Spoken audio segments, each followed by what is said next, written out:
Selamat pagi anak-anak. Bagaimana kabar kalian semua hari ini? Miss Evi harap semua penuh semangat dan sukacita.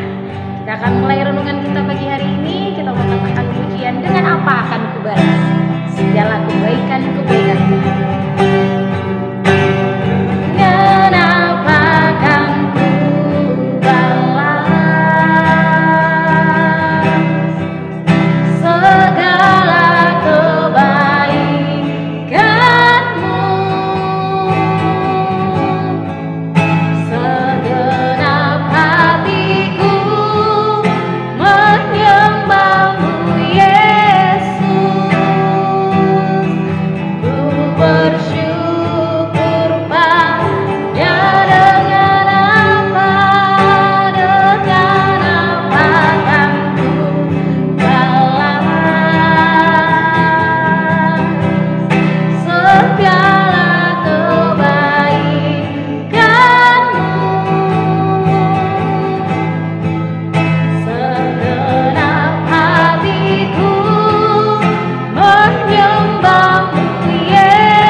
Hati kami bersyukur Tuhan sebab semua yang Tuhan buat atas kami. Terima kasih buat pagi hari ini. Sebelum kami memulai aktivitas kami mau belajar bersama-sama firman-Mu. Roh Kudus tolong kami biar kami mengerti firman-Mu. Yang di dalam nama Yesus kami berdoa. Haleluya. Amin. Anak-anak, hari ini kita mau belajar firman Tuhan di dalam Matius pasal 21 ayat yang ke-18 sampai 22. Matius pasal 21 ayat 18 sampai 22. Kita baca bersama-sama. Yesus mengutuk pohon ara. Pada pagi-pagi hari dalam perjalanannya kembali ke kota, Yesus merasa lapar. Dekat jalan ia melihat pohon ara lalu pergi ke situ. Tetapi ia tidak mendapat apa-apa pada pohon itu selain daun-daun saja. Katanya kepada pohon itu, "Kau tidak akan berbuah lagi selama-lamanya." Dan seketika itu juga keringlah pohon ara itu.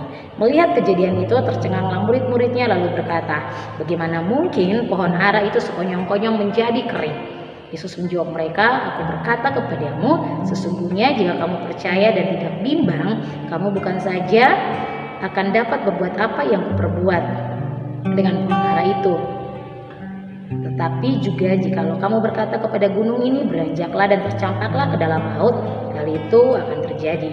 Dan apa saja yang kamu minta dalam doa dengan penuh kepercayaan, kamu akan menerimanya."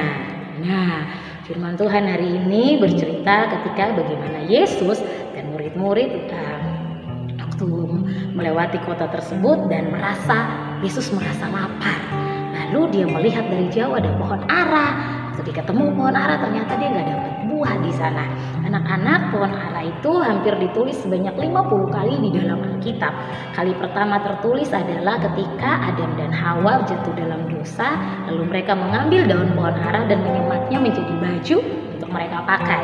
Itu ditulis di dalam Alkitab pertama kali. Dan pohon ara ini biasanya tumbuh dengan liar, tapi juga dibudidayakan. Dan pohon ara itu berbuah dalam 2 musim. Musim pertama biasanya itu buah pertama, itu manis rasanya dan biasanya itu ada di bulan Juni atau sampai bulan Juli. Dan salah satu ciri dari pohon ara kalau sudah berbuah itu adalah dia berdaun lebat dan sangat banyak. Nah, kenapa sampai di dalam kisah ini Yesus mengutuk pohon ara tersebut? Karena ketika Yesus dari jauh, Yesus melihat bahwa daun pohon ara itu berbuah dengan berdaun dengan lebat. Tapi ketika Yesus mendekati pohon ara itu ternyata gak didapati di sana sama sekali buah. Dan akhirnya Yesus mengutuk pohon ara tersebut. Tadi kan Miss Evi sudah bilang salah satu ciri kalau pohon ara itu berbuah adalah berdaun yang lebat. Anak-anak, apa yang mau kita pelajari dari kisah pohon ara tersebut? Kenapa sampai Yesus mengutuk pohon ara itu? Kalau kita membawa kisah itu dalam kehidupan kita setiap hari, dan kita mau belajar adalah yang pertama, Tuhan menginginkan setiap kita berbuah dalam setiap musim. Artinya bukan berarti Tuhan mau setiap hari, setiap kita anak-anak Tuhan, anak-anak sekolah minggu, anak-anak SD Elim, orang-orang percaya, setiap hari itu menghasilkan buah yang benar, buah yang dapat dilihat oleh semua orang. Tuhan mau bahwa di dalam kehidupan kita memancarkan kasih-Nya Tuhan. Buah-buah apa sih, Miss? Kamu pernah belajar kan sama-sama tentang buah roh? Kasih, sukacita, damai sejahtera. Bahkan kalau disuruh nyanyi, semua tahu lagunya. Tapi seringkali buah-buah itu nggak ada di dalam kehidupan kita. Kita cuma pintar nyanyi, tapi kita nggak pintar melakukannya.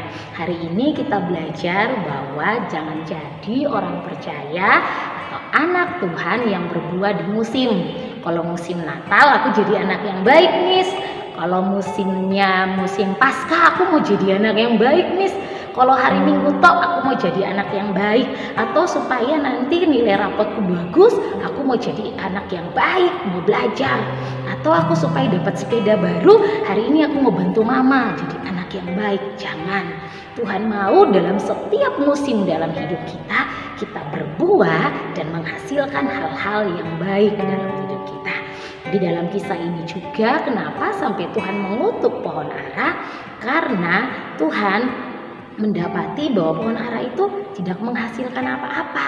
Tuhan gak mau orang Kristen cuman ibadah setiap hari Jumat, renungan setiap pagi, ibadah hari Minggu di gereja, sekolah minggu, ibadah sekolah minggu online, tapi kita gak menghasilkan apa-apa dalam kehidupan kita, atau kita gak punya buah. Karena itu Miss Evi harap semua anak-anak Kristen Elim harus berbuah yang baik di hadapan Tuhan. Amin. Kasih, sukacita, damai sejahtera, kesabaran, penguasaan diri, dan masih banyak lagi. Biar itu yang kita hasilkan dalam kehidupan kita. Dan yang kedua, kita mau belajar untuk memiliki belajar bahwa perkataan kita itu memiliki kuasa. Anak-anak, waktu Tuhan Yesus mengutuk pohon ara dan pohon ara itu kering, wah, semua murid tercengang-cengang melihatnya. Tapi di situ Tuhan Yesus mau mengajarkan kepada mereka bahwa kamu pun bisa melakukannya. Berarti perkataan yang kita keluarkan adalah perkataan yang itu punya kuasa. Ada yang ingat nggak kalau Miss Evi pernah sampaikan di sekolah bahwa ketika Tuhan menciptakan alam semesta, Tuhan menciptakan dengan berfirman atau berkata-kata. Jadi Tuhan dengan menciptakan segala sesuatu dengan berkata-kata itu menunjukkan bahwa perkataan Tuhan itu punya perkataan yang berkuasa. Nah, kamu, Miss Evi, guru-guru, orang tua pun memiliki perkataan yang penuh dengan kuasa. Karena itu hati-hatilah dalam berkata-kata. Keluarkanlah atau ucapkanlah perkataan-perkataan yang baik, perkataan-perkataan yang positif, perkataan-perkataan yang memberi semangat buat orang lain. Karena seringkali perkataan kita bisa membuat orang lain menangis. Benar enggak? Kalau di sekolah kalian bertengkar atau berantem, kalian seringkali ngejek-ngejekan kan? Nah, itu kan bisa buat temanmu nangis, iya kan? Itu namanya perkataan yang tidak memberkati. Atau kamu sering bilang sama temanmu, kamu bodoh.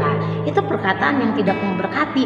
Kalau perkataan itu disampaikan dan itu adalah karena perkataan kita berkuasa, lalu teman kita lama-lama kok jadi bodoh, lah itu berarti karena perkataan kita adalah perkataan yang tidak menjadi berkat. Hari ini kita mau belajar bahwa setiap perkataan kita itu memiliki kuasa. Karena itu perkatakanlah hal-hal yang positif, hal-hal yang memberi semangat buat orang lain. Amin. Dan yang ketiga, kita mau belajar bahwa di ayatnya yang ke-22, dan apa saja yang kamu minta dalam doa dengan penuh kepercayaan, kamu akan menerimanya. Nah, yang ketiga adalah Tuhan mau mengajarkan kita bahwa ketika kita berdoa, kalau kita percaya dengan sungguh-sungguh, pasti kita akan mendapat apa yang kita doakan. Karena itu, apapun yang saat ini sedang kamu rindukan, kamu pengen naik kelas, kamu pengen uang sekolahmu dibayar, atau papa mama gak bertengkar lagi di rumah, atau Tuhan memberkati pekerjaan orang tuamu, atau Tuhan memberi kesehatan buat orang tuamu, atau untuk masa depanmu, apapun itu, berdoalah dan percaya bahwa kamu sudah menerimanya dan pasti kamu akan mendapatkannya. Amin anak-anak. Karena itu ingat 3 hal ini. Tuhan mau kita berbuah di dalam setiap musim dalam hidup kita. Dan yang kedua, Tuhan mau kita belajar untuk menjaga perkataan kita.